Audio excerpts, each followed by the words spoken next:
I'm taking the strap. I'm strapped up. What's happening? What was that about? Let's make the fight happen. We strapped the fuck up. Yes, ladies and gentlemen. Welcome to episode 275 of the SZN Podcast. I'm your boy Kam. I'm your boy Flowz. And you know the drill by now, guys. I want you to head over to our Instagram page or our Twitter page, SZN Pod or SZN Podcast. There's a link in the bio on both of those pages there. And that takes a little situate that streaming wise. So the usual places like Spotify, Apple Podcasts, wherever you get your audio podcasts, I guarantee you've got a link for. And then if you want the visuals, you've got the YouTube channel link there as well. So give us a like, subscribe, repost, all that good stuff, guys. Flowz, how are you, bro? Are you good? Yeah, I'm good, man. Yeah. How are you? Yeah, good, man. Late one today, but you know we've got to feed the streets, so. Yeah. And they're gonna be fed this episode, bro. We got a lot to talk about. Yeah. Lots going on in boxing in the past week since we last recorded. But in usual fashion, let's start with the fights first, and then we'll talk about all the other announcements I got made, or the announcement. Let's call it the announcement. Riyadh's, what's it called? Is it the Ring 4? I think that was what the title of the card was, right? The Ring 4? Something. Yeah. Flowz, one of the best cards of the year, like we said. And we were probably looking forward to it. We tuned in we watched all four main fights, really and truly. I think we should start from the bottom up and then, make our way up to the top of the billions. So, the actual first fight we checked in for was probably the fight of the night, to be honest, bro. Yeah. That was the Abdullah Mason versus Sam Noakes fight for the vacant WBO 135-pound title. We both picked Abdullah to win. But yeah, Flowz, I think for me especially, I was surprised at how good this fight was, how competitive this fight was, and it was a cracker. It was an absolute cracker. One of the best fights I've seen this year. I want to give hats off to both gentlemen, to be honest, bro. It was a top fight. But yeah, obviously there's only one winner. And man, we've earmarked Abdullah from day one, bro. We've been saying Abdullah Mason's the truth. Yeah. But he didn't have it his own way. That's what made it such a good fight for us. I think a lot of people probably thought that he was gonna, maybe people who won for New Sam Noakes, obviously he's from the UK, Maidstone. They kind of expected Abdullah to sort of steamroll him, I think. But I think to me, Flowz, Sam Noakes proved that he can hang in his weight class. Abdullah didn't have it his own way. So yeah, that's what made me so impressed. And that's what made me enjoy the fight. What was your take on the fight before we break it down properly? Yeah, cracker of a fight. Sam Noakes, super strong, pure grit. It's their fight with a cut. For most of the fight, it didn't look like it bothered him one bit. Spurred him on. Gave Abdullah a lot of problems, and showed real determination. Weren't going. So very competitive. It wasn't just like he was putting up a good fight. He was doing more than putting up a good fight. It was really back and forth. So great fight. And watching it, I was like, every card has a lot to live up to. Every fight on the card has a lot to live up to. Because this one's fireworks from start to finish. Really. Yeah, it was definitely for me. It was definitely a clash of styles. Obviously, we always say styles make fights, but Abdullah, I think, seen as obviously sort of the rangier, more technical, sort of more athletic boxer, whereas Sam was kind of more seen as, I guess, the brawler, the sort of inside fighter who will try and punish you on the inside.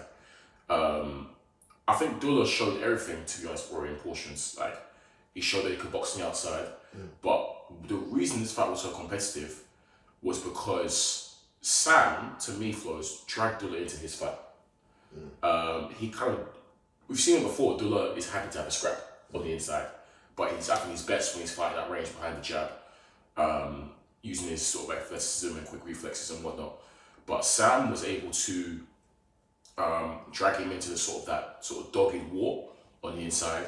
And even though at first I thought Abdullah was getting the better of Sam, as the fight went on, I'm seeing Noakes, he started to time Abdullah, time and catch him really well. And I think that's what made it. And there were times when he was timing him and even troubling Abdullah. I mean, he's got power himself in it. So that's what made it so good. And I really applaud Sam because there were times where he really started to take and sort of troubled Dula with his pressure on the inside, bro. Both fighters were investing to the body a lot, and I think they both hurt each other to the body. Yeah. There was a round where Sam hurt Dula to the body and Dula was backing up, and there was a few rounds where Dula was able to catch Sam to the body with some brutal body shots, and that had Sam retreating. I think, when Dula Mason was fighting behind the jab on the outside, he was kind of showing his class in there to me. But yeah, because Sam kept dragging him into that war, that's what made it super tight in my opinion. Well, contrary to what Mike Hoppinger was saying, I think it was Mike. Yeah.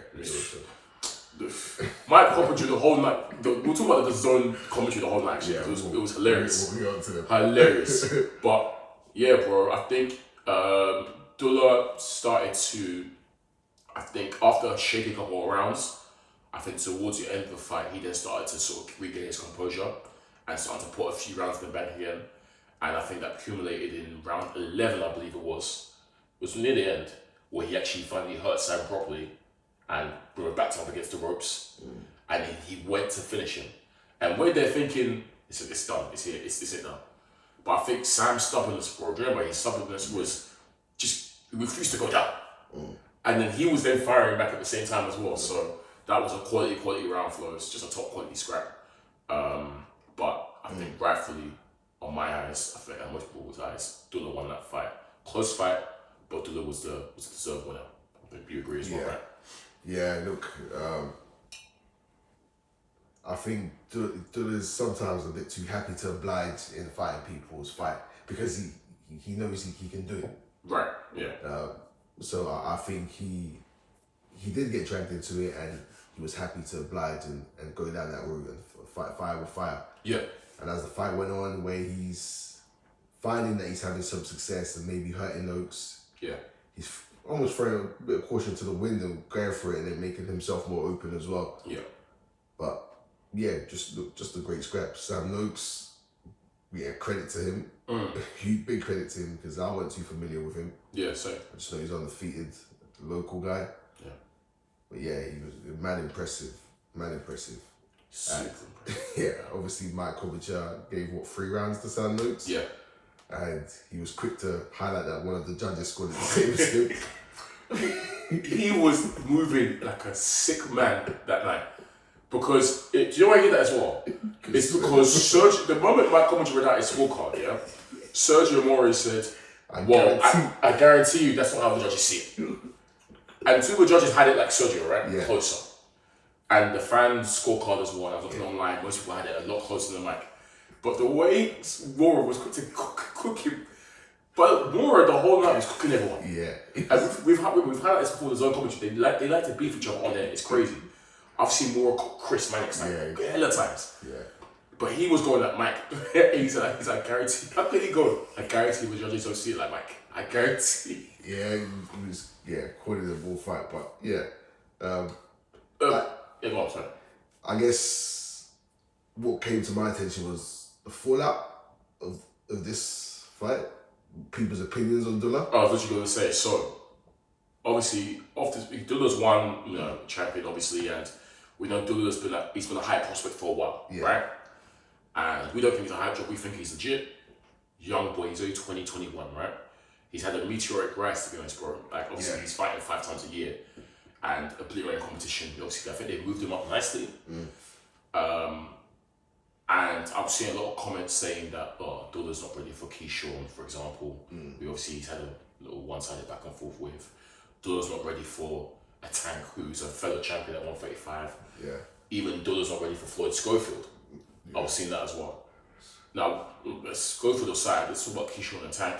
Some people mention Shakur. Shakur as well, because Shakur's currently a champion, even though he's going to move up. Well, allegedly anyways, but look, no one, we've never said this, by the way. We've never said Dula's. We ourselves know Dula as he's a prospect now, turned champion. Yeah. But we've never said he's ready for a Keyshawn or a Tank. We know he's not. Dula Mason is someone that is very, very talented. He's still got a lot to learn. He still gets naive in there, as you mentioned. He still obliges to have a scrap or gets dragged into a scrap when he doesn't need to. He can be defensively lax. He can be touched, as we've seen. Buddy put him on his put him down before. Twice. It was twice. And Noakes was catching him the whole fight from round 1 to round 12. So we know he's got flaws in his game, but that's okay. He's a young fighter who's up and coming and getting better with each fight, right? So, yeah, we've never, and I don't think anyone's really said Abdullah is now the boogeyman or the guy they all fear. Never said that.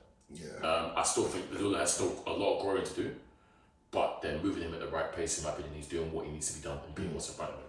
So that's my take on it. What about yours, bro? Well, yeah, I agree. He's not winning for them, man. Because what's his most notable win? Now it's Sam Noakes. Yeah, it's Sam Noakes who we didn't know. Yeah. It's a title fight. But we've always given props for Dilla because he's been active. Super active. Very active. He's fighting all the time, 5 times a year, and he's been rewarded with a belt. Yeah. For me, I'd like to see him. I wouldn't mind a rematch.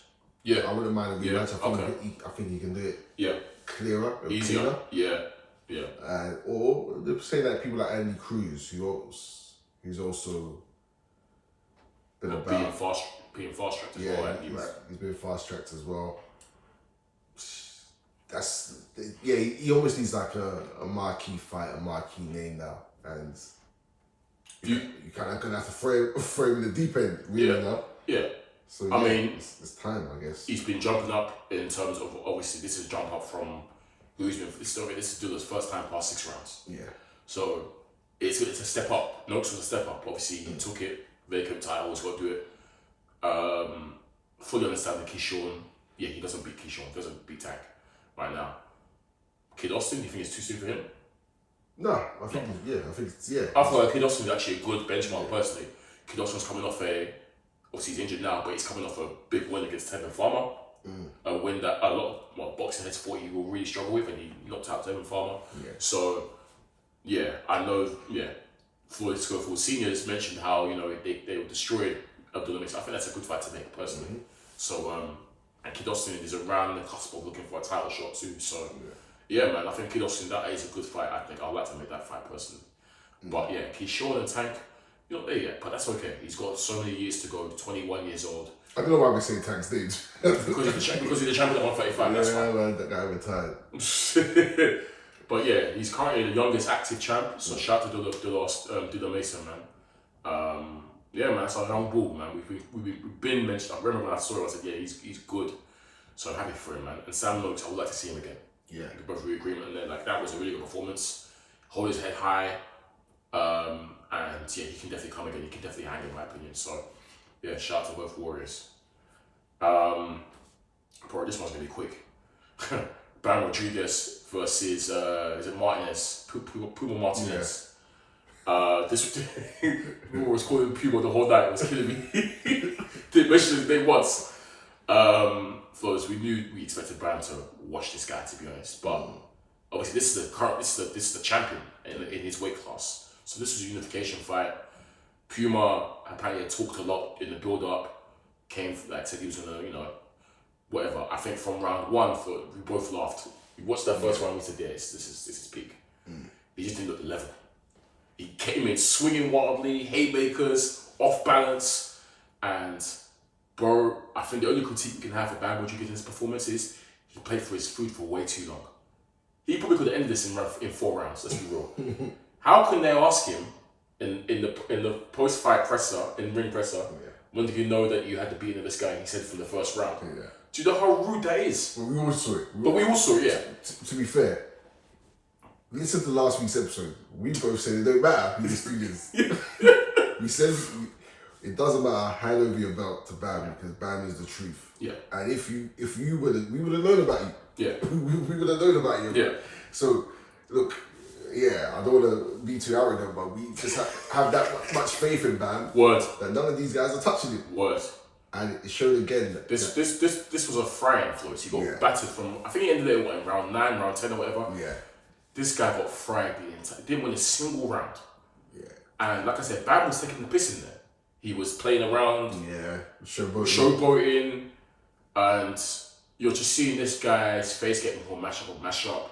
Nose broken. He's getting more and more deflated each round. In his corner. Fair play to him. He's trying to throw in and whatever, and he stayed active.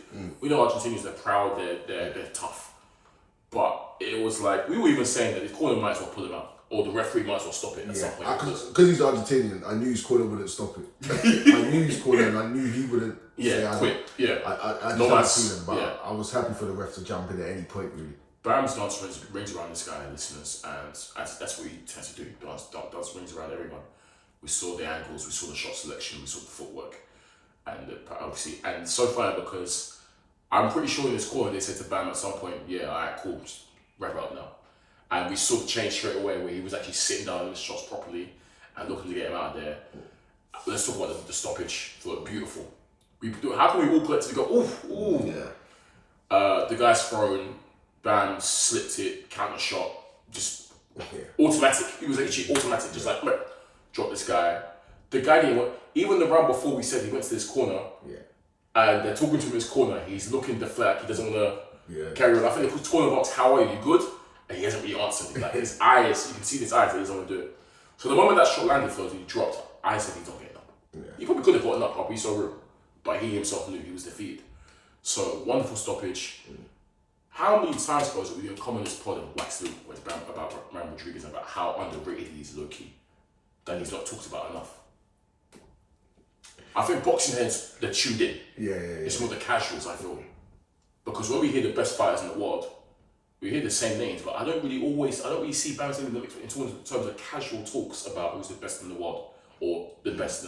Also, we get the Usyks and the Buds, but like, and in a way, I think it's those three usually get talked, but we don't really talk about Bam, bro. Yeah, look.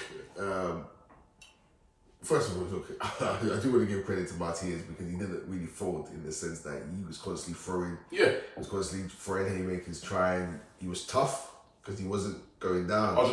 Yeah. So he was tough in that sense. But yeah, Bam, I think the issue is purely down to his division. Yeah. Being at such a low weight, there's not too many eyes on it. We've openly admitted on this pod that we're not even too familiar with the competition down there. Bro, I'm not familiar with the names of weight classes. I'll be so rude. Yeah, exactly. All the time I'm saying, wait, is that lower than this? Yeah, all the time, bro, all the time. It's one of the issues with those lower weight classes. There's just no eyes on it. But Bam is bringing eyes to it. Yeah. But Bam is single-handedly bringing eyes to it, and I think maybe he needs a big clash. Yeah, I was gonna say I think he needs another marquee. He needs a marquee name. He needs a marquee name. That's for sure, bro. They've talked about Inoue. They've talked about Nakatani, which is more realistic, but much Nakatani probably won't fight him. But yeah, a marquee name is what Bam needs. Maybe a couple of years ago he could have fought Chocolatito. That would have been great because he was a marquee name at the time. I don't even know if Chocolatito is still going, but yeah, man. But it's tough because there isn't many marquee names down there. Yeah. So it's tough, man. Yeah. Casuals don't really tune into them weights. Yeah. So they're not gonna. There's big weight class bias in boxing. It always has been, to be honest. Yeah. Which is sad because he's special. Like he's legit special. Legit special. And only 25. Yeah. And look, and another thing. Shout out to Bam because we've heard a lot of talk about fighters having babies and losing foot. He's obviously, congratulations to him, just had the birth of his son, I believe. Yeah, Milo, I believe his name is, Yeah, said he missed the birth, whatever. But he went out there and done a stellar job, a spectacular job. So, fair play, Bam. Yeah. Cool. Flowz, I've been itching to talk about this one, bro. Flowz. Yeah. Sorry, brother. If you look at our Twitter feed, Flowz, it's been a lot of this. Haney, Brian Norman Jr. I hate to tell you guys, I told you so. We told you so. I don't understand what the debate or confusion was. Said it, man. It was hate. That's what it was. It was pure. Like, we're going to talk about hate and tribalism in boxing as well. Look, levels. We talk about on this pod all the time. Levels. Brian Jr. has been nowhere near the level Devin Haney's been before, ever. Who was his best win? The Japanese rivalry, no one knew. Yeah. And then after, look, there are a bunch of no names we've never seen before. But they would say, guaranteed he's going to knock Devin Haney. Come on, man. Come on now. Come on. Flowz, it's funny because the first round went and Brian Norman won that round clearly because Devin Haney refused to throw a single punch. It was the repeat with Ramirez. Turkey. And I'm there thinking, God, don't do this, Haney. Second round comes now, Flowz. It all changes. Flips on its head. Brian Norman comes rushing in. Quick check hook. He then comes and then Devin Haney then follows up with, I think it was a jab and a quick hook around the guard. Norman Jr. dropped. And Flowz, when he got dropped, you could even see the shock in his eyes. Yeah. He did not. Don't forget, in the preamble, he said, what have I dropped you? He said, you could never. Clip that. Flowz, that changed everything. Not just for Brian Norman Jr., but for Devin Haney too, Flowz, because immediately you saw the confidence come flooding back to Devin. Yeah. Like we're seeing with Devin versus Regis or Lomachenko. Yeah. He's gone for the kill. He could have got him out of there, to be honest, but he didn't. But he went for it. Yeah. I think that's a good thing because the scared Devin Haney would have done that. And then from then onwards, Flowz, Norman was rattled for a good 6 rounds. I'll be so wrong. Devin Haney was treating this guy. To me, treating him, bro. The jab. It's so funny because in that first round, Flowz, we said, where is the jab, Devin? Use the jab because you've got a good jab. For that jab, Devin Haney's got a very good jab when he wants it to be. That jab has now come back out again. Jabbing this guy's head off. Bop, bop, bop, bop, bop. Carrying him. There's 1-2, couldn't miss in some portions. Every time, and Norman obviously is getting more and more rattled, so he's trying to get his get back. He's rushing in wildly. Haney touching him as he comes in, then spinning out. Like, Norman's now trying to clinch and wrestle him. Haney's stronger than him, bigger than him. Yeah. Which definitely surprised him too. Definitely didn't expect that. Flowz, it wasn't towards the end of the fight. Flowz, it got very ugly and scrappy. Yeah. Quite horrible, to be honest. And they blamed Devin for that. But actually, if you go back and watch that, bro, towards the later rounds, a lot of those clinches actually initiated by Brian Norman Jr. who was smothering his own work, you know. Yeah. So again, they'll try to put that in Haney, but that was also Norman Jr. initiating a lot of those clinches. Yeah. But ultimately, Flowz, the damage was done from that second round. Because that gave Devin the confidence to remember who the hell he is. And again, I don't even know why. Some of it is hate. But people, I think, legit forgot that this guy, Devin Haney, is a elite boxer. Top boxer, bro. And that doesn't go overnight. Yeah. So, bro, we said in this pod that I said, I reckon this might be repeat with Regis program. Yeah. And it damn near was, man. Yeah, this is what Haney should have done to Ramirez, to be honest. But even, I'll be real, Ramirez... Couldn't handle it. Ramirez was a tougher fight than this Brian. On paper, facts. He should have. Ramirez was supposed to be a tougher fight than. So I don't know where everyone was coming out and saying, yeah, Brian Norman. Like when you told me that Brian Norman Jr. was favourite, I couldn't believe it, bro. Legit favourite. I couldn't believe it because I said Haney could fight scared or fight confident. He wins. It don't matter. Like, I can't see what Norman Jr. is. Bro, mid. Yeah. I'm no shit to Brian Norman. He's 24. He's gonna get better. He's got tools. He's got power. A bit of speed and whatnot.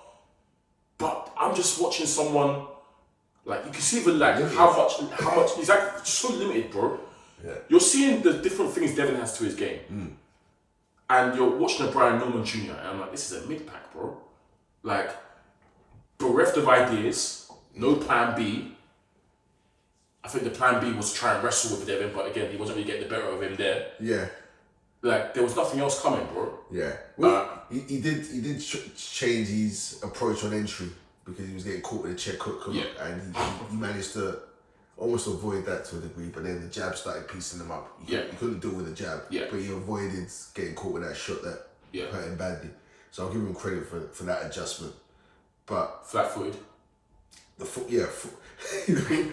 He is. The head, who pulled it up? I think Malik was it brought up in England. Like he keeps his head on the centre line. Yeah. He needs to take it off the centre line, which is why Devin's eating him with a jab every single time. You lot raised this guy up, hype dropped him. I think obviously due to the hatred of Devin Haney. Yeah. In my opinion, There's no way in hell my man should have been favourite. No That's way. crazy. You were spun. You couldn't believe it. Okay, I understand that. Yeah, Devon's moving up. Yeah. But he's moving up, and I'll say to you on another thing. If Tank done this kind of move to move up and fight someone or Brian Norman, it's a cherry. It's a quick grab. This is in my eyes. A nice cherry. Yeah, where you can get a belt. And once again, no shade to Brian Norman Jr. It's just that, as we say, there's levels.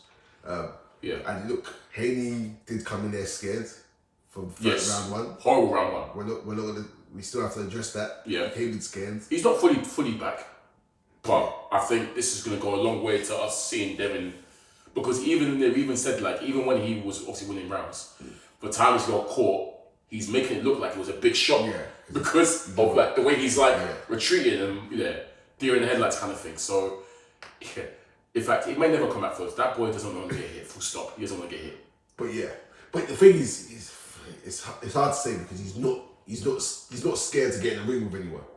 He fights everyone. Yeah, he's not scared to, like, remember, I think you even retweeted Sean Porter talking about how he reckons they might pull out. And we spoke about it at the time. I'm waiting for Porter to. And you know what I'm waiting for as well?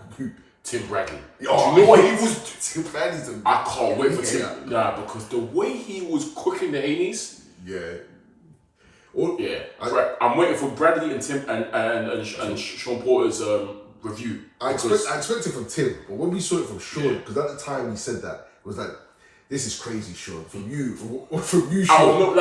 From out of nowhere as well. There was no need for that. Baseless say that Haney's Haney's been taking challenges. And crazy. The same sentiment that people are saying, Haney's gonna lose this. They ran that same play with Kambosos. Yep. And I was like, what are you lot doing? And look, shout out to Kambosos, because Kambosos beat someone of note. Yeah, he did. Yeah, you're right. Yeah, he beat someone of note. Brian Norman Jr. has it. I was like, what are we doing here? Since when is Kambosos gonna trouble a Haney? Like he caught Teofimo is an idiot. Yeah. So that's whatever. Yeah. But they done it with him. They hated on him for Lomachenko. Yeah. But they were celebrating him losing to a drug cheat. Celebrating. Yep. Which is almost disgusting, to be honest. And like, this guy just gets hate, and it's maybe even worse hate than Mayweather got, because Mayweather always like antagonized people with money stuff. Yeah. But Haney's one. Bro, Flowz, I'm rooting for Devin Haney to the end of his career, as long as he stays clean, which I believe he is, because they love to hate him, and he loves proving them wrong, and he's good. Devin Haney's a good fighter. Like, the way though, like, I'm thinking, how can you forget? How can you not rate this kid, or love him or hate him? You don't have to like him, but you can't deny the fact that he's a very skilled fighter. Always has been, and his resume is the best out of most of these guys because of the fact that he takes on everyone. Yeah. He went straight up to 147 and challenged the man. Yeah. Brian Norman is seen as the best. How the Normans tried to finesse, or I don't know how the narrative of Boots starts Norman or whatever, crazy again, because if Boots was in there, Norman wouldn't have seen past the second round. Yeah, he's gonna stop. Badly, like levels again. Like, it's crazy. This whole build-up and this whole Devin Haney versus Brian Norman predictions and build-up, etc., told me two things. Like I said, one, a lot of people don't know boxing, and two, hatred and tribalism really has people ignoring facts or obvious signs. Yeah. Because as you said, there's no way she's in favour. There's no way they should have been bigging up Norman as the killer, the assassin, to stop Devin Haney and knock him spark out. Like, the comments I was seeing were wild, bro. Wild. And I'm there, bookmarking that, and checking back afterwards, commenting on YouTube, update, what's going on? Like, and it's so funny because when he dropped him, I was like, yeah, bro, I'm not surprised. That means David Haney is seen as pillar-fisted, not powerful, doesn't really knock people out, but he's shown that he's got enough pop to his punches. Regis, pop, which is Norman Jr. as we've seen, and he looks good, bro. He's always been big, so he looks good at the weight. So don't forget, as he's gone up in weight, he's gonna add strength as well. Yeah. So no one found out when he's trying to wrestle him, and he's not able to get anything. Like on the night as well, Haney looked way bigger than normal. Yeah. Way bigger than him. So, yeah, man. They love to hate him, man. I hope he keeps proving them wrong. Yeah. Look, the only issue I had. I know you're saying, yeah. It's just that he's not a killer. Yeah, I wished he got a Norman out of there. I would have loved it. What a statement that would have been. He should have. And he should have. He should have. Like, there's no way Norman, for me, should have gone 12 rounds. Yeah.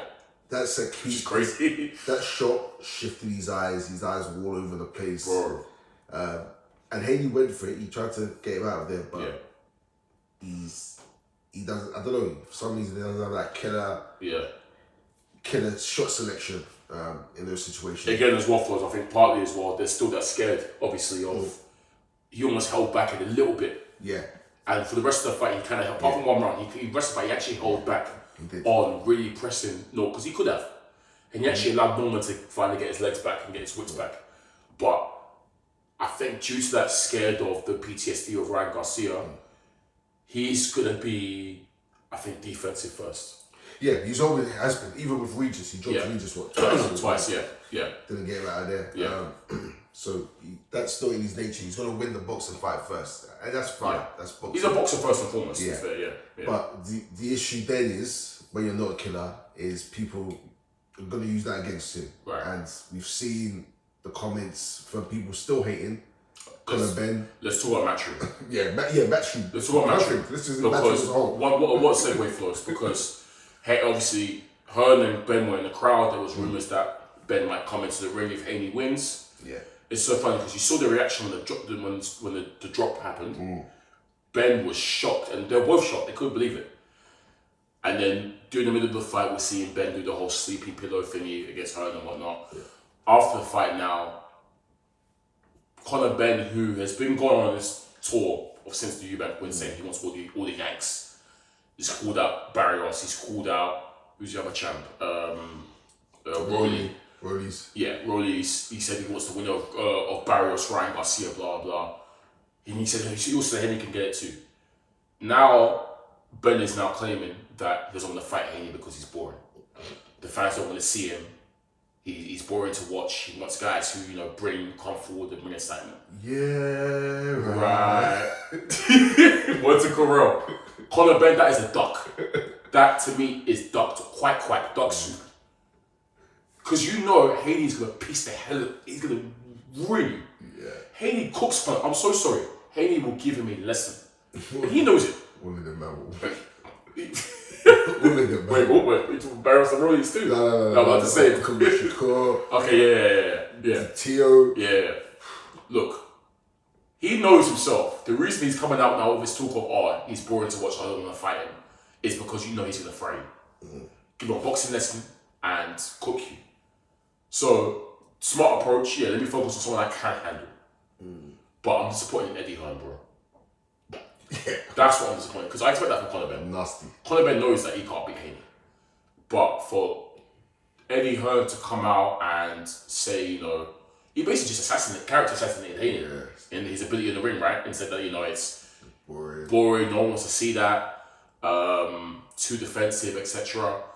Poor from Hearn, man, because this is the guy that he promoted. Obviously, there is something I can't even tell if it's raw or not, but there's seems to be bad blood between him and the Haneys now. They came into the game together when he put the Haneys through, and their relationship was like that. Like they seem to really like each other. But since then, it's kind of gone tits up. I think maybe because Haney didn't want to re-sign with him, maybe. Yeah, it's just a weird relationship of. Yeah, I don't know, but Hearn, I know why Hearn done it. Hearn's trying to protect his fighter Ben. Right. Yeah. Because you promoted the same Devin Haney. You weren't calling him boring then. He was saying he's the most elite boxer out there. That's what you're saying. Yeah. And that still holds true. Yeah. In terms of boxability. Yeah. He knows Ben gets pieced up and dealt with, so you have to try and not sell the fight. Crazy. That's it's good business work. Yeah, good business work. Because your job as a promoter is to sell your fighter. It's to sell your fighter. Facts. And the best way to protect him is to downplay that fight completely. And that's what he's saying Haney's boring, Haney's this. That wasn't a boring performance from Haney. No. That wasn't a boring performance at all. He treated him. He done what he was supposed to do. And he will treat Conor Ben. So look, Conor Ben, good luck. Obviously, Conor back to welterweight, blah blah, win something. Oh wait, even what Bill was saying, he calls him Conor Webb because when will you achieve something Devin has? Yeah. Don't forget, Devin's undisputed. He's been undisputed. Free weight class champion. Yeah. Been undisputed. Conor Ben's never even fought in a world title fight. So he's like, yeah, I agree. Like, he's like, really and truly, like, Devin doesn't even have to, like, I don't like all this art, what he brings to the table, whatever, but in general, Conor Ben doesn't bring much to the table for Devin Haney. Okay, he brings eyes, I guess, and I guess buys because he's got a good following and stuff, but he hasn't achieved quarter of what Devin has achieved in the game. I ain't Devin older than him. I mean, younger than him. Yeah. Probably younger than him as well. So, yeah, man, look, if you fight Devin Haney at your own peril, see what happens to you. That's what I want to say. But yeah, big up to Devin Haney, man. I'm so happy he proved the haters wrong. I hope he keeps doing that. And yeah, man, he gave us the usual script. Allah's the perfect plan. Him sitting in the corner saying, Alhamdulillah, Inshallah. In the middle of, he's corner one. His dad's talking to him and he's fair play. Yeah, he's on his D. So, yeah. I'll be checking Benny Vajula's post recent in the next couple of days. See what won. Another trophy. I just bought a house. You know I'm in real estate too. I'll say I'm done with the Richies.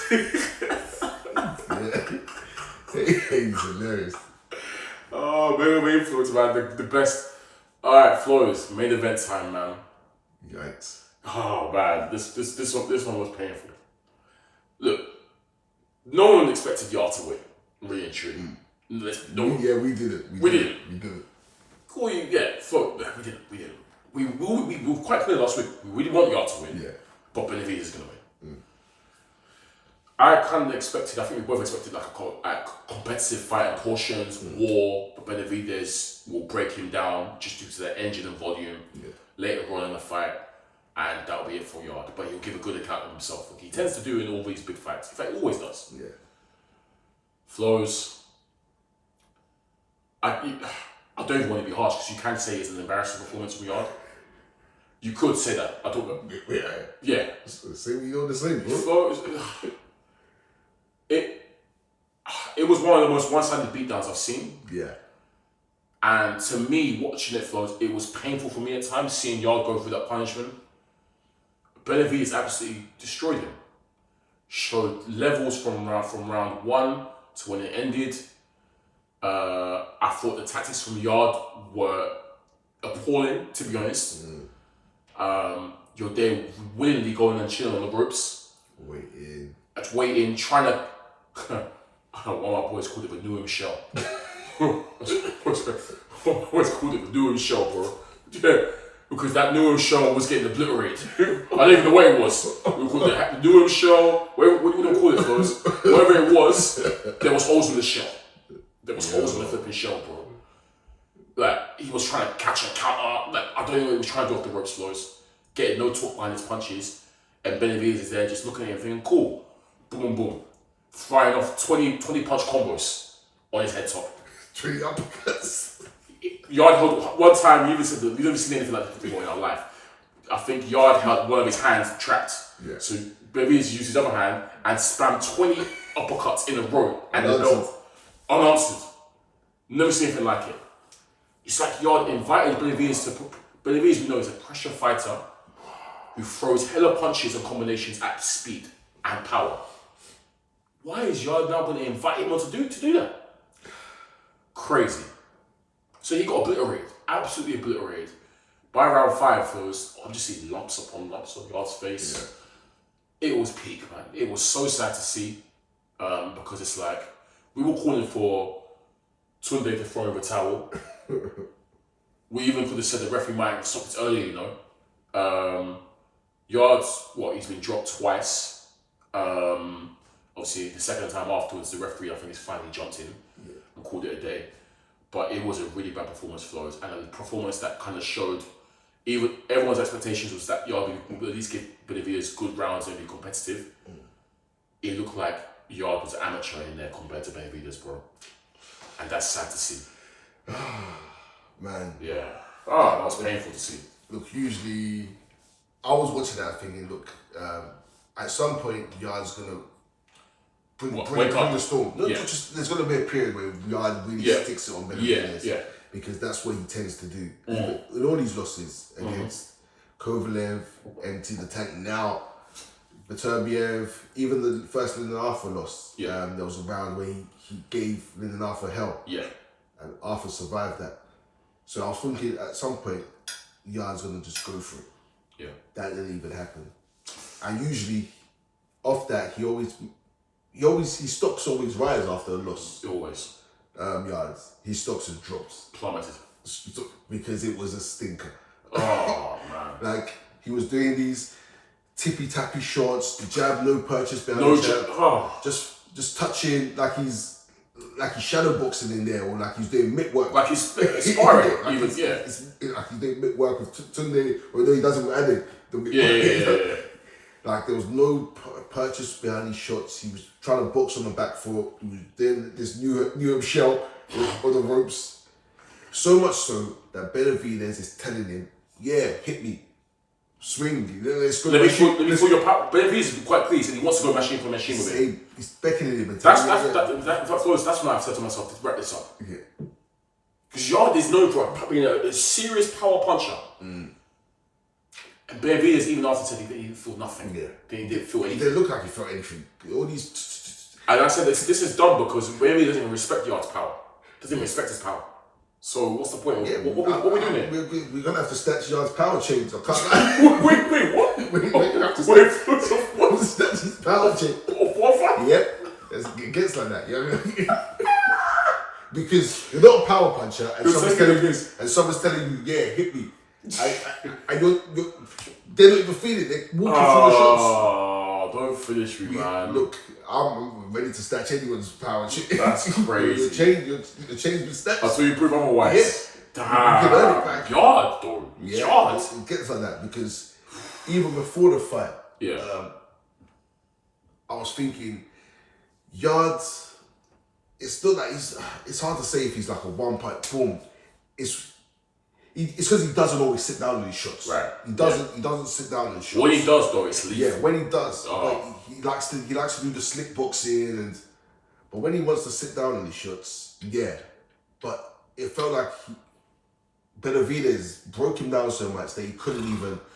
I think he did no purchase behind, like, yeah, as you said, I think he was so broken, the arms or everything, that he can't even get torque or anything on his shots because there's nothing left in there. The juice has got, like, he squeezed the juice out. That's what it looked like to me. Yeah, and I felt like he was, because Benavidez's output was so ferocious, that he couldn't, in his mind, he couldn't afford to load up and miss because he's getting peppered with 20. Or 20 shots. 20 shots. So he has to, like, do these shots where you can still see it, like, he's like shots. But I understand, Benavidez didn't even allow Yarde to get his power off, basically, because of what the pressure that Benavidez put onto him, which we said was going to come.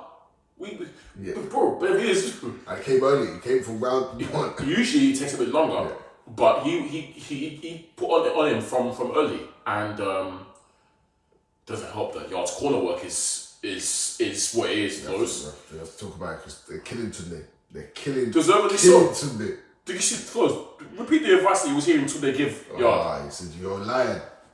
This guy getting pissed off after getting battered. He said, "Come on, then, you're lying."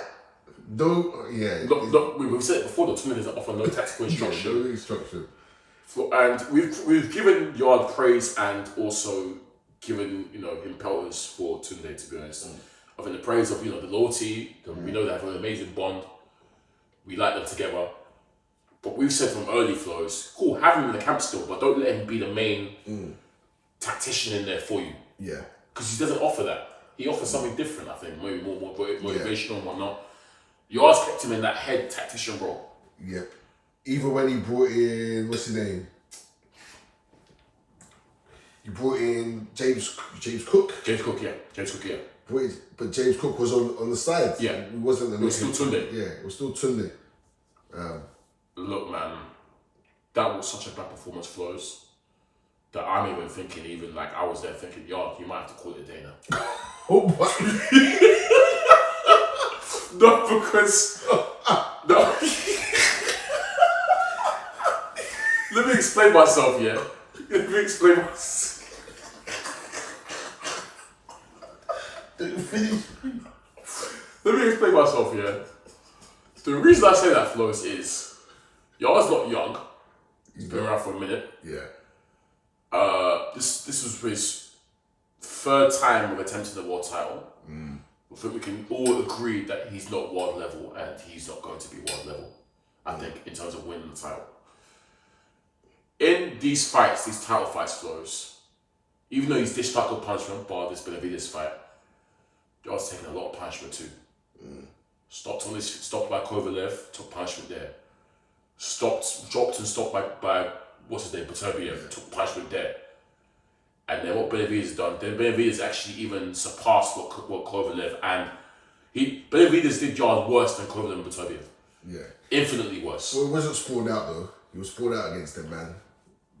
Flowz, he was on the verge of being. Come on, he was good. Yeah. What? Yeah, he was. Did you see his face after? Great stoppage, by the way. Yeah, great stoppage. Even though we said Tunde should have thrown in the towel a good 2 rounds prior, I think. But we know Tunde's never gonna do that. Well, actually, he threw the towel against Beterbiev, I swear. But anyways, yeah, he did. Yeah, he had the towel. Yeah. But yeah, I look. He took a lot of punishment there, bro. That takes a lot out of fight, especially at this age. Scary. Look, I think there's only one thing for me in terms of Yarde. Just make the Buatsi fight now. It's not that the stocks aren't as high as it compared to what it should have been a couple of years ago, but it's still high enough for there to be interest. So make this Buatsi fight. Then I think call it a day. I'll be so rude. At a push, maybe Callum Smith. Yeah. I actually think Smith is a bit past domestic level because he was actually meant to fight Benavidez. But anyway, at a push, let's say he beats Buatsi, go and fight Callum Smith or something. But then Flowz, where else do you see him going? He's not going to move up. Yeah. Look, he can't beat any of these top guys. What else you can see from him? Yeah, make the Buatsi fight and cash out, man. Yeah, look, at least he's made money. Yeah. You can say that for sure he's made a bit of money from this. So he's always good in that sense. I wouldn't say retired because the Buatsi fight is still there. It's still... Buatsi did retire, that's what I mean. But yeah. Okay, yeah. The Buatsi fight is still there. Yeah. Yeah, the stocks in that fight might have dropped a bit or... I still want to see it. But everyone still wants to see it because they're both not as viewed as champions, but they're still viewed as close. You still can't separate who's going to win that one, really. Yeah. None of them are touching Beterbiev and Bivol. We knew that for a long time. And Benavidez. Yeah, and Benavidez. But yeah, so they can fight each other. And look, there's still the domestic scene, really, even though it's not as interesting or intriguing anymore like Dan Aziz and it's not as, but you can still set them up on undercard fights and we'd still tune in to watch a Dan Aziz versus an Anthony Yarde. I would, yeah. Not as a main event, but you can have it as part of a stacked card. Yeah. And that would be interesting to watch. Now, would any of them man go on to... No. Nah. No, they're not prospects, they're not young. Flowz, it's quite sad actually because we were very high on this British light heavyweight crop, weren't we? A couple of years ago, we said, we could have a champion at some point. Yeah. And it's just not happened. Bad careers all round, you know? Yeah, if you look at it in retrospect, Flowz, so we said, I think at the moment anyways, I think Buatsi underachieved. I actually think Yarde might have overachieved, to be fair. And I say that because of the fact that he didn't have much amateur experience, and we've always said that we don't think Yarde's been helped by his matchmaking and his management of his career in terms of you're fighting random Eastern Europeans and then you go and jump into a fight with the killer of a division. I feel like if they had actually matchmaked Yarde well, we could have done better. But the fact that he's able to, apart from last night, the fact that he was able to raise his game in big fights, I commend him for doing so. In these big fights, he kind of showed he could hang, but obviously until he fell short.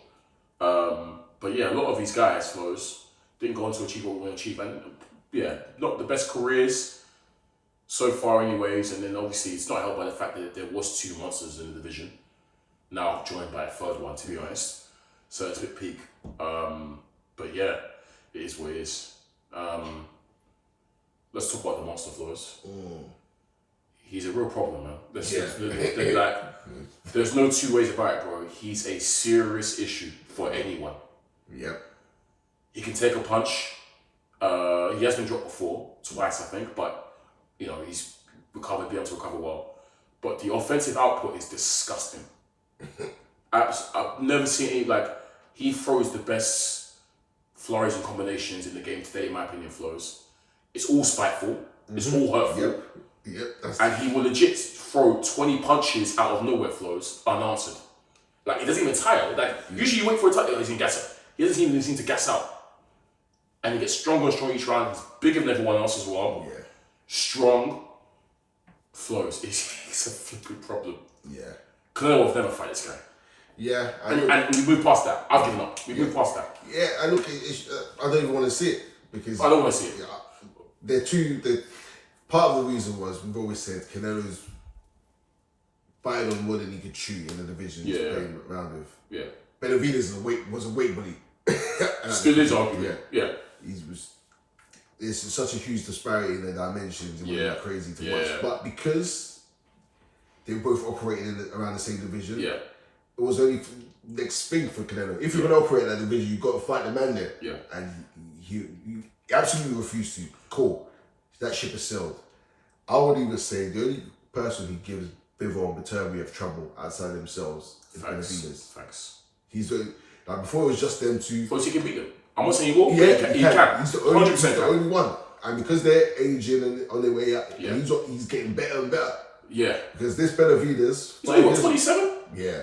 The Benavidez 3-4 years ago... Far cry from that one, yeah.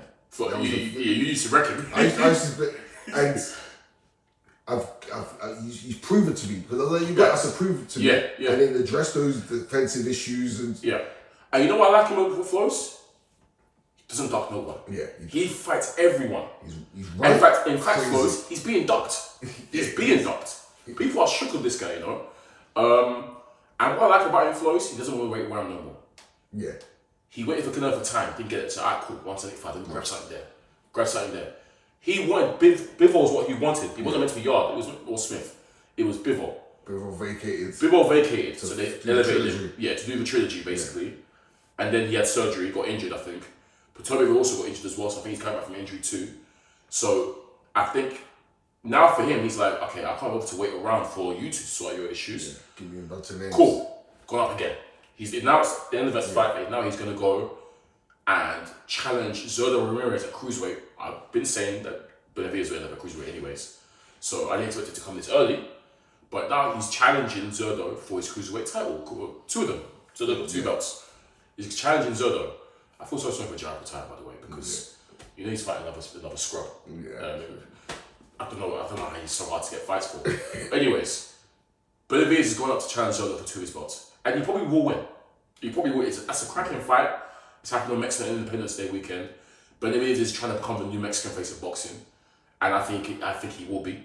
Flowz. He's getting a big following every time. Yeah. He's putting bums on seats. He can be a star. He can be an absolute superstar, Flowz. And I commend him for going up and challenging Zurdo. Another great fight. How can your first fight in the new division be the second best in the division? Yeah. Arguably the best, but depending on how you look at it. Fantastic work from Benavidez. This run is insane. And if he beats Zurdo, some serious conversations need to be had for us. Because I'm there thinking to myself, boy, do I even want to see you go back down? Or do I just want to see you fight Jai Pataya now? If he beats Zurdo, he's on the pound for round list. Facts. He's right there in the mix. Right there in the mix, Because moving up, moving on, taking on champions. This new wave. He might end up a heavyweight, you know. Because if you look at his frame, he's not even filled out, or he's just he's chubby, but just flesh. It's just flesh and lanky flesh. Yeah, he doesn't look athletic in any way. Like he could put on muscle. He could definitely be on the pound for pound list if he beats Zurdo. Fair play, because people have been on this Benavidez way for a long time. Hyping him up. And I'm like, you guys are doing a bit too much. Like, who's he beating? We're asking who's he beating. Fair. He's treating people he should be treating, and he's come up. He's had problems in some of those fights, especially when you talk about early on. Defensive lapses. But he started to take on what Caleb Plant, Boo Boo, what's his name? The Ukrainian. Kovodskik, whatever his name is. Yeah. Who else has he smoked? David Morrell. David Morrell, yeah. Tough fight, but he beat him, yeah. David Morrell, Anthony Yarde. Zerdo next. Wow. Next. That's a crazy run. Wow. That's gone to the, what's it called? Gavrils and random French opponents. He's fighting serious guys and beating them. And the way he's beating them, Flowz. Yeah. Steamrolling through them. Like, as in breaking them down and absolutely going through. Once he starts throwing them hands, long day. You better answer back, because if not, you're about to eat 20 punches clean. Yeah. Heavy punches. Oh. Drowns them. So yeah. Absolutely, bro, it's a storm. It's an actual storm with him. So, look, scary guy, man. With Canelo losing, his fan base is going to start jumping ship. It's like the Mexican fan base are looking to. Benavidez is the truth. Yeah, he is. And when I come in Flowz, he seems legit in terms of like super respectful when he needs to be. Seems to know boxing. I think back in the day he had like a lot of like weight issues and stuff. Yeah. He didn't get done for drugs as well. Cocaine, I think. No. That was his brother, though. Was that? Oh no, you did. Yeah, he was coke test. Yeah, it was him. He used to live like a very ill-disciplined life. Yeah, that's why I used to criticize him for that. I used to for that. But he's changed. Like now he's always in the gym, working out, eating clean and whatnot, trying to live a healthy lifestyle. You know, they've always asked him about Crawford. He shut that down immediately every time. So no, it's not interested to him because respect to Crawford, but he's a lot smaller than me. It doesn't make sense to me. Yeah, he doesn't seem to be chasing like, you know what I mean. He's not like clout chasing either. Yeah, and like you say, not waiting around for Canelo. Yeah, gave Yarde bare praise. And he's like, I don't know why. I guess Yarde had earned it in his performance against the big guys. Look, we didn't think Yarde would go like that. Yeah, we all thought Yarde would fight fire with fire. Yeah, which he tends to do, but he just got drowned. Yeah, it's crazy. Bro, the Bivol, obviously it's not happening at the moment, but if he does come back down, which I think he will, it's tough, man. It's tough to pick winners from that one because I think he could really. Bivol, I like to think Bivol can beat him. But again, the reason he's calling out Bivol so much is because he's. The sparring stories, He claims he cooked him in sparring. See, this is sparring. I know that you're thinking whatever, man, but yeah. Look, sparring is sparring. Because they sparred bare rounds. I remember seeing the videos back then of the sparring. Bivol didn't look like he was getting tried up. Yeah. and Benavidez didn't look like they were getting beat up. Yeah. And I've heard different stories of the same event. Right. Some people say, Benavidez dropped him. Yeah. Benavidez said, I almost dropped him. I didn't know exactly what happened. Benavidez done one of his flurries maybe near the end of the round. And he was like, one of those amazing flurries. Yeah, okay. It would have been that. Yeah. And that would have been it. Maybe one sparring he done that. Yeah. And that's what he's riding off. And I'm not a fan of all these sparring stories. Yeah, so I don't pay attention to them, man. I'll be so real. Because again, with sparring, if Bivol's bringing you in for sparring, he's probably working on something in that sparring session. Yeah. Maybe working on his jab and working on one particular area or testing something new. That's what a lot of sparring is. Yeah. But yeah. The Benavidez match was even more intriguing because two obviously absolute, powerhouses. Benavidez said he's actually never felt an opponent that's made him feel power before. I feel like Benavidez would be that guy, but I feel like it's intriguing to me because at some point, Flowz, Benavidez is going to age in the ring. At the moment, he's not aging. Yeah. But he's 40, right? At some point, Flowz, the age is going to hit overnight. I feel like with him, and if it's against a fresh Benavidez, long day. But yeah, we'll see anyways. But credit to David Benavidez, man. Really impressive performance. Probably performance of the night, to be honest. Yeah, I think, it was performance of the night. Yeah. Bam did amazing, but what that he did, crazy work. So yeah, man, I look forward to seeing that Zola fight. That's a cracking fight to be made, so yeah.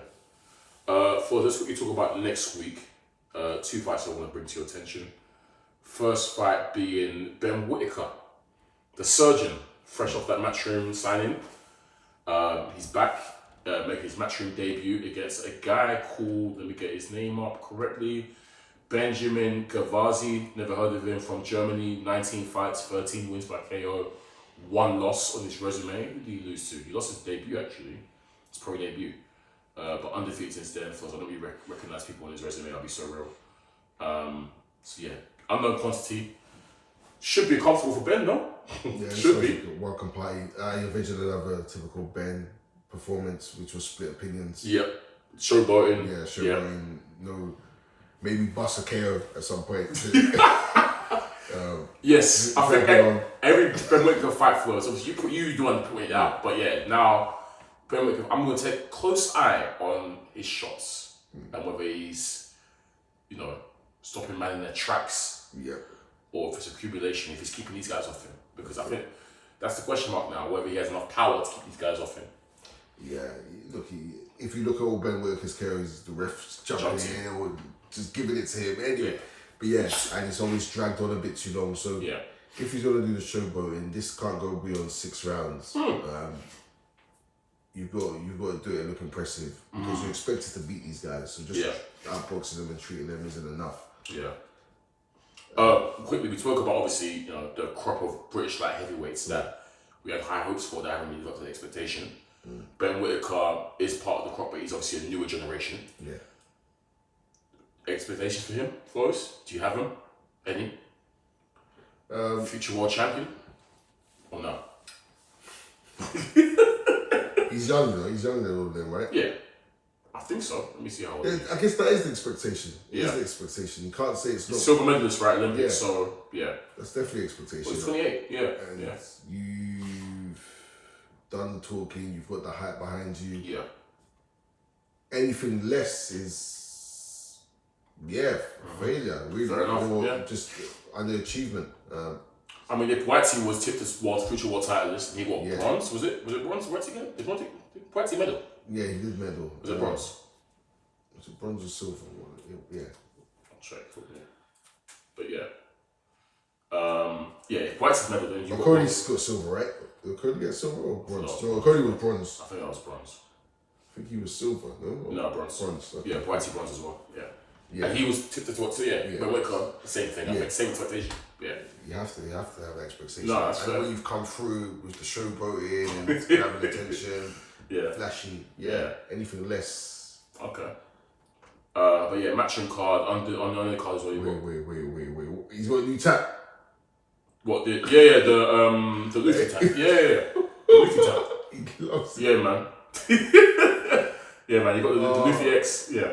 My God. Shout out to him, man. He's got the ace on his back. Yeah, he's got the white beard logo on his back. Yeah, man. He's got the ace on his arm, I think. Yeah, man. He loves anime, man. That's quite funny, though. We got Cameron Vuong on the undercard. Molly McCann's on the undercard as well. So for Barrett. Is that a boxing debut, Molly McCann? Is that a boxing debut? No, a second fight. It'll be a second fight. Okay. Fair. More money in boxing anyway. Yeah. So for Barrett as well. He's on the card as well. So yeah. Some guys that we know of, but yeah, we'll see. Box week on the boxer.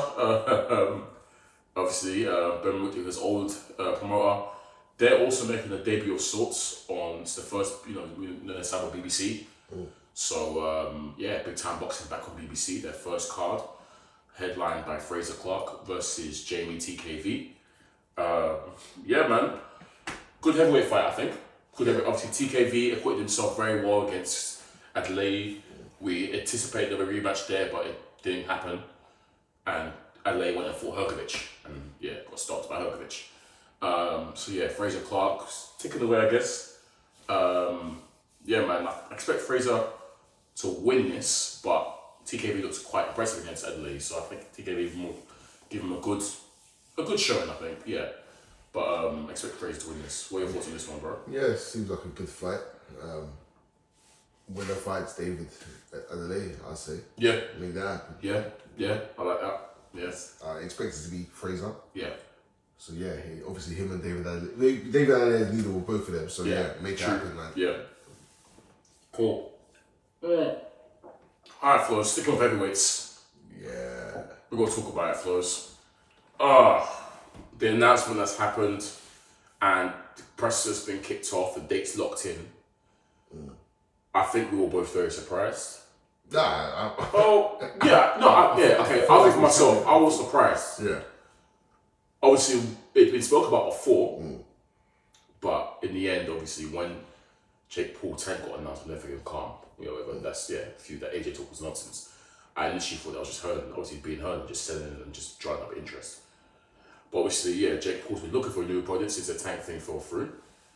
And To my surprise, I thought it was a joke at first, but then I saw it was legit. It came from the ring themselves.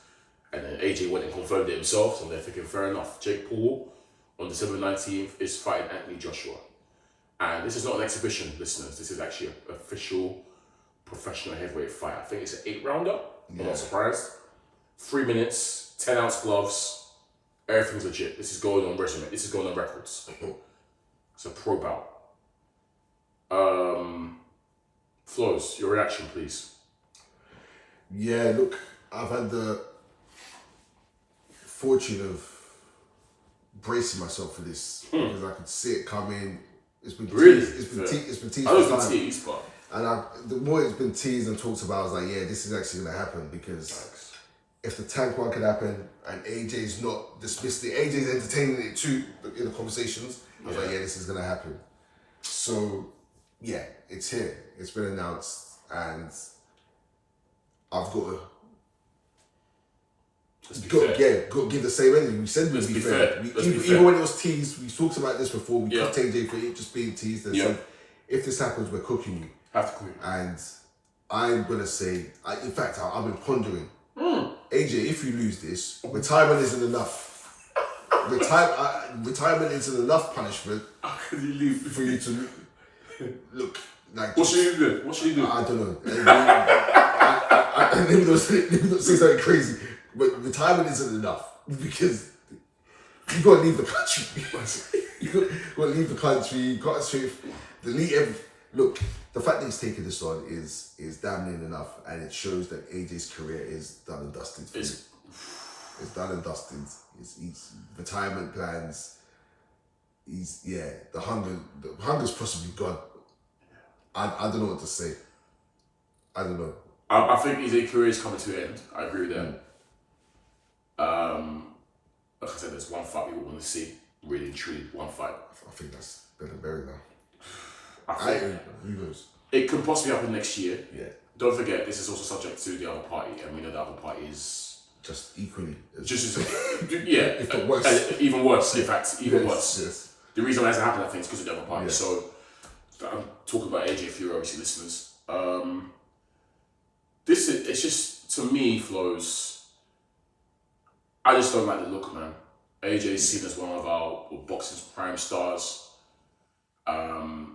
Look, I know, yes, you could say the proponents of this fight would be like, yeah, I hear it, but he's getting a big bag for this. We know this. He's getting a lot of money. He's always got a bag. And it's probably the easiest money he's probably going to make. We could get this guy out there in 10 seconds if we're keeping that buck. You better. So you're thinking this is the easiest bank heist in Mayweather loves to talk about a bank heist. Yeah. This is probably the easiest bank heist in history for him. Anyways. So it's like, yeah, I hear that. But I feel like AJ's he's meant to be above this. I hold him to a certain standard as a serious guy, as an AJ fan. I kind of hold him to a certain standard in terms of when it comes to who you fight, your opponents. I'm like, leave the Jake Pauls to like the guys who aren't really serious. Yeah, do you know what I mean? Tommy Fury. Yeah, man. Like these guys who aren't serious about the sport. Like you're dedicated, serious about this sport. I don't really see how a Jake Paul prepares you for a potential fight with Fury if that's what's going to happen. I feel like there was opponents out there that he could have picked, heavyweight opponents, legit, because Jake Paul's not even a heavyweight. Like he's 6 foot or whatever. Like it just didn't make sense to me. And like I said, if he was struggling for money or needed the bag, then you'd be like, yeah, I hear it, but AJ's been getting to the bag. Like you said, he's been at the bag. Been the money. He's been the bag. So yeah, man, I don't like it. Yeah. And I said we've got to keep the same energy. Like if someone else would be critiquing them like crazy. We could tank, and that wasn't even that was an exhibition. Yeah. This is actually a professional fight. The Jake Paul is a professional opponent of yours.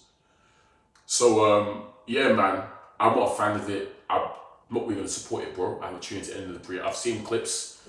I just turned it off. I'm not going to watch this fight. I'll be so real. The only way I'm going to see it is obviously the next day when I'm seeing memes of who won or whatever, or clips or whatever, and it better be clips of Jake Paul sprawled. And this is going to be crazy. First of all, Jake Paul is the face of boxing. Oh, factually say that. We said top 3, but no, it's now top 1. My man is the first name on the it's Jake Paul versus Anthony Joshua.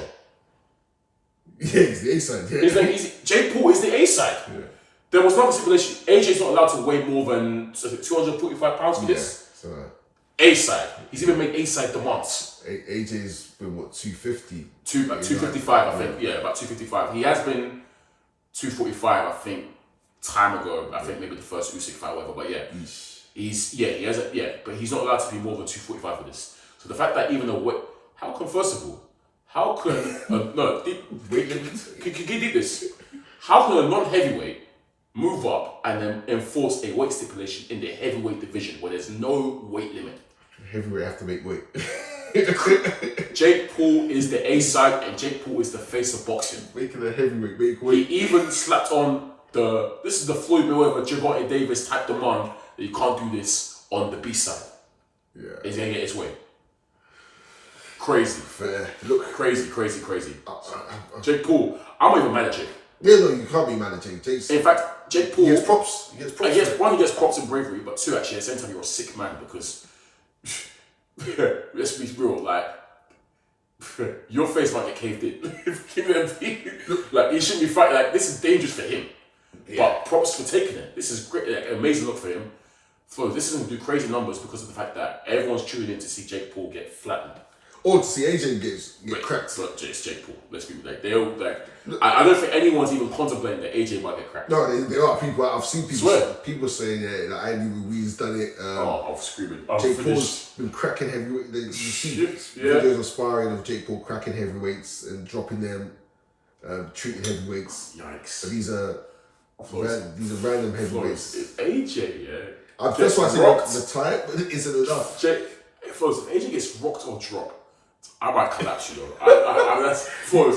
Do you know how if I wake up and I see AJ on the floor, yeah, the memes, it's a wrap. It's a wrap. We're locking off. It's done. It's over. Boxing's finished. Because all the defending we've been doing for AJ in years past will come back and haunt us. You know what's peak? Yeah. Tommy Fury fought Jake Paul and won. Yeah. And we decided off that performance that Tommy Fury never box again. Tommy Fury isn't a contender. He's got power. Yes, it's true. We did. He said, he's not boxer. He's not guy. Go back to reality TV. Yeah. He won. And Tommy Fury is a terrible. And he got dropped. Remember? Jake Paul dropped him. Remember? Jake Paul dropped him. And we said so. AJ, look, winning isn't enough. You have if this goes 2-3 rounds. If Flowz, if it goes past the second round, Flowz, I can't like cook. If you get caught, if you get caught, how quick are you doing guarding? 1 round to 2 rounds? It's 2 rounds. Yeah, I think so. 2 rounds, maybe. It's got to be less than 1. Simple. But yeah, look. I know you said there's people who supported the money side. I will say the reason why I'm not as critical of AJ as I am with Tank is because AJ has gone out and fought people who wanted him to fight. Yeah. He's made things happen. He's never done. Yeah. He's fought big fights. He's taken on all comers to a degree, apart from 2 fights that couldn't really be made. Yeah. Whereas Tank has been on this merry-go-round for a long time. Yeah. And the thing about Tank is Tank's actively saying easy work, calling names out, and saying this, and then not making way more infuriating. Whereas AJ's kind of earned his bones, and you could almost say that look, he's not been appreciated. The way people treat him, you can see there's growing frustration in the way people talk about AJ. That he kind of thinks, "Bun everyone, I'm just gonna make money." Now we've seen that almost shifted him, especially with some of the losses he's taken. So. I'll give it that small bit of grace, but and then obviously the bag as well. Yeah. So I won't be overly critical, but yeah, look, it's all well and good as long as you stop him in round 1 or 2. Yeah. If you don't, then you're in big trouble. You're in big trouble. No, it's true. It's true. Like I said, I think so you don't think that. Obviously, let's say AJ expected that he destroys him. This was basically just a keep busy fight for the end of the year because he obviously was adamant he wanted to fight end of the year. I don't think it's keep busy. I think it's just pure cash grab. This is pure cash grab. Cash grab, but on the other guys are keep busy because he was screaming that he wanted to fight this year. Yeah. And because obviously he's got off the back of his surgery. I had surgery. Yeah. Do you think that? So you don't think that the Fury fight is going to happen next year? It could only happen next year. Afterwards, I don't really see where else it can go. So. Both of these men. So yeah, do you think that the Fury fight with each passing day, do you think that fight's more and like? I have no hope or faith. You've never had hope, have you? So I have no hope or faith in that fight happening. Yeah, fair enough. Yeah. Because I've always deemed Tyson Fury to be unserious. Yeah. And that agent shown he's unserious. So yeah, you can't bring two unserious people. I don't know. Fury's pissing me off as well. He was there to take Jake Paul by KO, blah blah. I said, brother, it should be you. I don't pay attention to anything. I don't. When I see his face, I'm smite. I don't even listen. Don't read. Don't want to hear anything he's got to say. Yeah. Bro, Andy Joshua.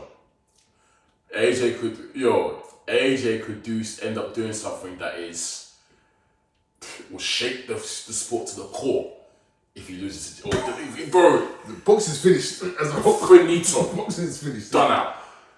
Yeah, man. And the way we cooked Fury for getting dropped, he beat Ngannou, but he got dropped. He looked horrible. The way we cooked Fury, this is a million times worse. Worse.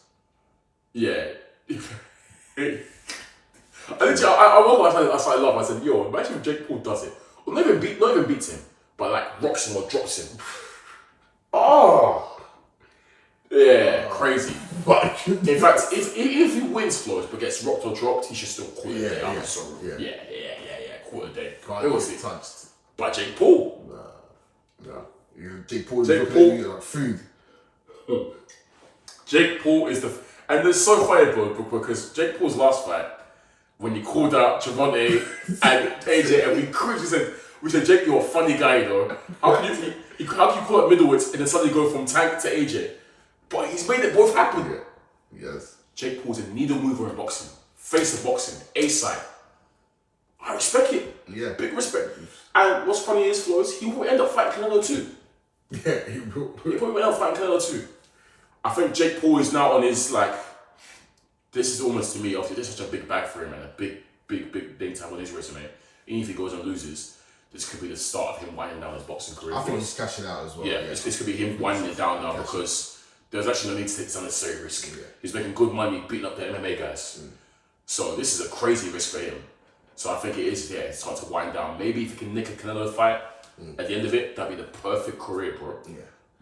Perfect career for him. Keep the promotion thing. I think he's doing great by that. Yeah. But I don't know. He's a sicko. So true. You know, his generation is all views and clout and whatnot, and this gives him great clout. So because at the time, even the Tommy Fury, there was absolutely no need to fight a Tommy Fury. Yeah, like he could have. We said stick to spoken the MMA law. Yeah, but he took it on. Yeah. So I don't know what he's on, but yeah. He never fought KSI, has he? No, he hasn't. I think that's his brother, right? Yeah. Boy. Crazy. Boxing, man. 2026 could be a crazy year. But anyways, we'll do that next time. Flowz, let's call it a day there. It's been episode 275 of the SZN Podcast. Once again, I think I'm your boy Kam. I'm your boy Flowz. As always, guys, you know to find us on the streaming platforms. Peace. You taking a strap? I'm strapped up. What was that about? Let's make the fight happen. We strapped the fuck up.